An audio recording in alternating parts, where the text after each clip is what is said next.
মানে রাস্তায় যদি দেখি কোনো মেয়েকে কেউ টিচ করছে আমার সামনে পড়ে গেলে আমি প্রিপারেশন থাকি যে আমি একটা শর্ট দিব। ওখানে আমি একটা মাফিয়া গার্ল যে হচ্ছে ফাইট অ্যাকশন, তার কথা বলার আগে বলতে পারেন সে অ্যাকশন করে, ওরকম কিছু একদম পুরো ডিফারেন্ট ভাবে দেখা হবে, যেগুলো আমাদের দেশে অ্যাকশন ফিল্ম খুব কম হয়। ওটার মধ্যে অ্যাকশন আছে যেটা একটু ডিফারেন্ট। আমি যেমন মেকআপে করেছি সুপারস্টারের ক্যারেক্টার, সফট ক্যারেক্টার ছিল, এটাতে যেমন একদম পুরো উল্টো। সো এই তো। নিজে কেমন এনজয় করেন, সফট ক্যারেক্টার নাকি হচ্ছে মাফিয়া টাইপ?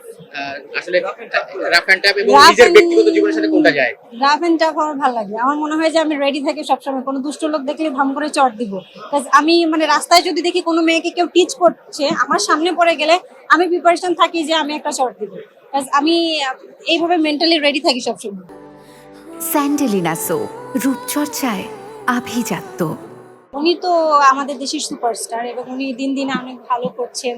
আমি যতদূর শুনেছি এই ছবিটার বাজেট অনেক এবং অনেক ভালো যাবে। আমার তরফ থেকে আমি বলবো যে আমি অনেক এক্সাইটেড, ওনাকে এই নতুন নতুন লুকে দেখেছি আমি, সো এটা দেখার জন্য এক্সাইটেড। এবং ঈদে সবাইকে বলবো বাংলা সিনেমা দেখুন, আমাদের সাথে থাকুন। তার সিনেমার সঙ্গে বললেন আপনারও একটা সিনেমা আসতে পারে আসলে। সিনেমা না, আমারটা হচ্ছে ওয়েব সিরিজ।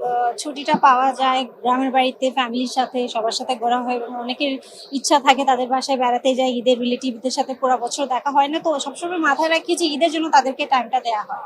ঈদের পরে হয়তো বা ইচ্ছে থাকে বাইরে যাওয়ার।